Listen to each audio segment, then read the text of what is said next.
Yo, welcome back to the Tigers Den podcast. I'm your host, Big C Got Game. Yo, before we get started, you guys already know what we got to do. Smash that thumbs up button, subscribe if you're brand new, and don't forget, hit those links down in your boy's description. Follow me on Twitter, Instagram, Facebook, all at Big C Got Game. And big shout out to the Noti Squad. I see you guys, man, down in the comments. Make sure you guys ring that bell and get notified when your boy's going to upload. Well, we're coming off of the Bayou Classic, and it was a Bayou beatdown. 55-17 was your final score. Grambling State just dominated from kickoff. As you can see, we scored 14 in the first, 10 in the second, 21 in the third, and then 10 points in the fourth quarter. Jumping into the player stats, Phil Austin had a very great day, 19 of 27, 303, and 2 touchdowns. He had complete control of the offense this week on the ground.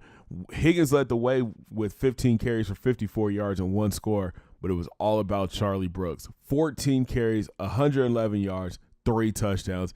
Every game of his freshman year, he was over 100 yards rushing. Big shout out to Phil Austin. He also chipped in with 77 yards on the ground. Out wide, DJ Clark led the way, 5 grabs for 79 yards. Higgins also had 5 catches for 67 yards.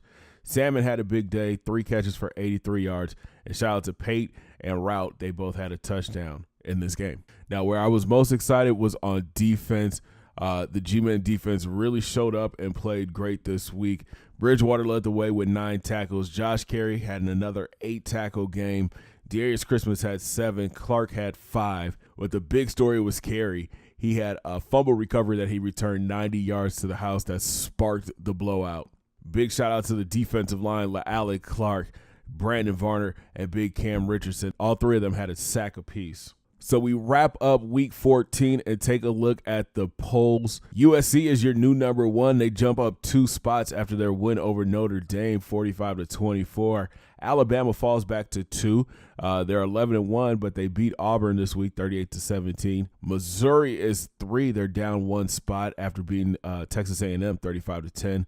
Florida State is up 3 spots to 4. Washington still stuck at 5. Stanford at 6. BYU moves up 2 spots to 7. Clemson's also up 2 spots to 8. Your Grambling State Tigers move up 2 spots into the top 10 to number 9 after their win over Southern.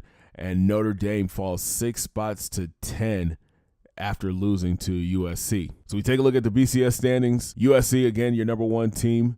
Alabama is 2, Missouri 3, Florida State's up 3 spots to 4, Washington, Stanford still 5 and 6, BYU is up 2 spots to 7, Clemson's up 3 spots to 8, Notre Dame down 5 spots to 9, and Grambling State is in the top 10 in the BCS polls, up 2 spots from last week. So it's time to take a look at the Heisman race, and look who is sitting on top. Freshman Charlie Brooks, after his impressive freshman year, is the number 1 player on the Heisman watch list. We'll take a look at his season stats, but he's put up incredible numbers as a freshman. Myles Gaskin is 2nd. Bo Scarborough, the running back from Alabama, is 3rd. Quarterback Keller Chris from Stanford is 4th. And running back Cameron Petway from Auburn rounds out your top 5. And here's a look at your players of the week in the Sun Belt Conference. Congratulations to Charlie Brooks. He does it again, 14 carries, 111 yards, 3 touchdowns against Southern University.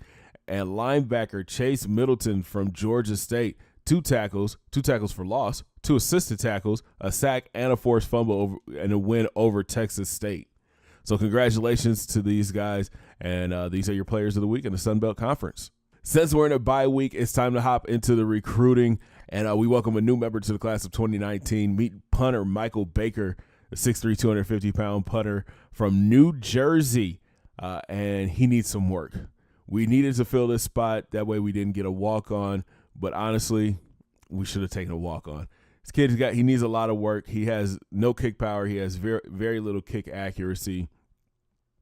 Honestly, if we land our kicker, he'll probably be doing double duty as a kicker and punter.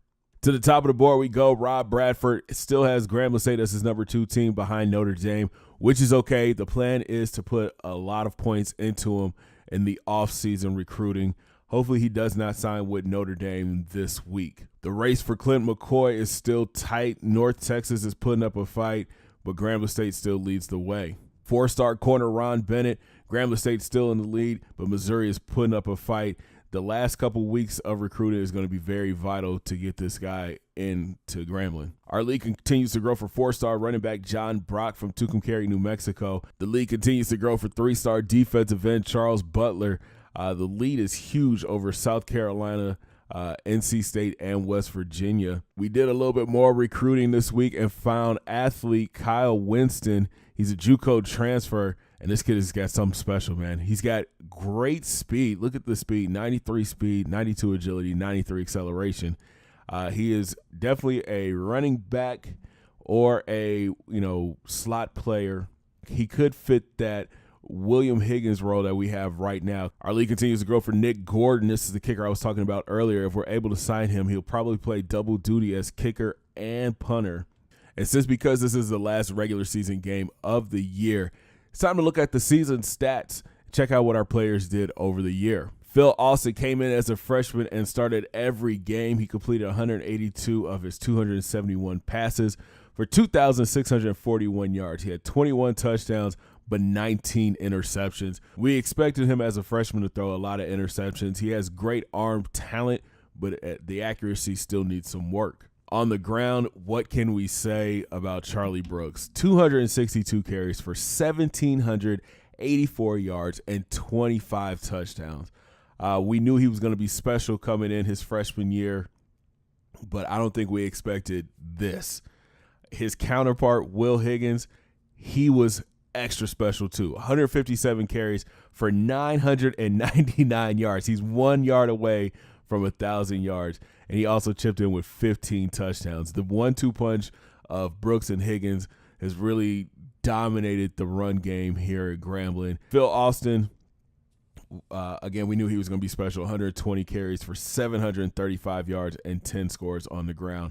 Our run game definitely carried us this year.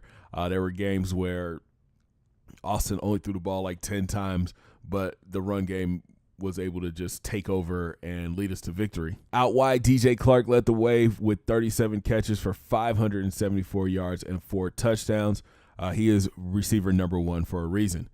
Will Higgins out of the backfield, 32 catches for 312 yards. He did not catch a touchdown. He did have a couple of drops in the end zone, but again, he is a solid receiver out of the backfield. Freshman Demetrius Gunn came in and just took over as the number 2 wideout. 29 catches for 480 yards, 6 scores, including a game where he had a spin move that just dominated corners. Khalif Salmon in his senior year had 27 grabs for 454 yards and 3 touchdowns. He was a great slot receiver for us.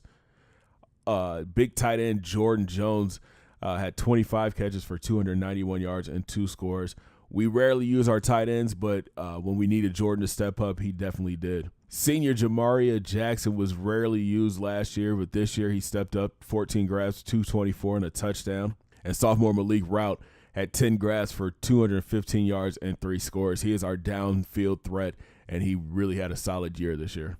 On defense, Josh Carey, the freshman linebacker, had a huge year. 112 tackles as a freshman, 24 tackles for loss, 3 sacks. He had an interception, and he had a fumble recovery. This kid was all over the field. Sophomore Brian Smith had a great year as well, 74 tackles, 10 tackles for loss. He was all over the field, definitely in the backfield a lot more as a safety. Our other captain, Dearius Christmas, 65 tackles this year, 6 tackles for loss. Deontay Bridgewater, 63 tackles. He was our lead tackler last year. Had another solid year. He had a couple plays where showed that he could be inconsistent in the pass game, but still had a solid year. 63 tackles, 3 tackles for loss, and 1 interception. Shout out to Donald Freeman. He had a big year, 42 tackles from his linebacker spot. So did his counterpart, Markel Jackson. He had 39 tackles and a sack. Talking about sacks, what can we say about Brandon Varner? But that he had a breakout senior year. 12 sacks on the year. For his career, he has 19 sacks since the Dynasty began.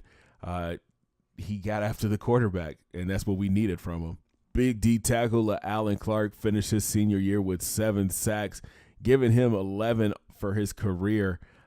He was a menace for quarterbacks, and he used his strength to split double teams. He was just a solid D tackle for us. Ronnie Jackson chipped in with 3. Anthony Mullins had 3 as well. Josh Carey had 3 sacks. Big Cam Richardson, the sophomore, had 2 sacks. We might kick him inside next year to play D tackle. Another special player is John Nichols. We knew he was going to be cornerback number 1 as soon as he stepped on campus, and he showed why. 5 interceptions on the year. He shut down his side of the field. Quarterbacks were scared to throw the ball his way.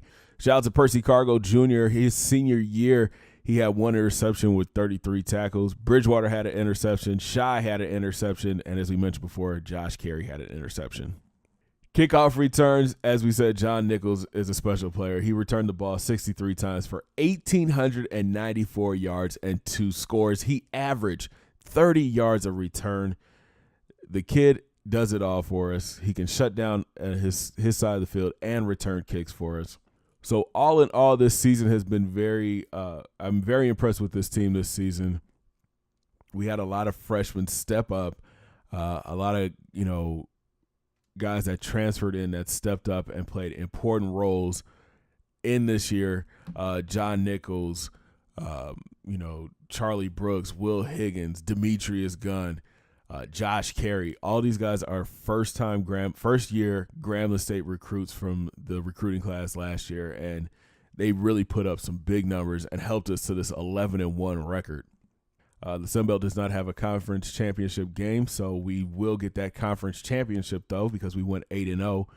But it's time to get ready to see who we'll be facing in our bowl game.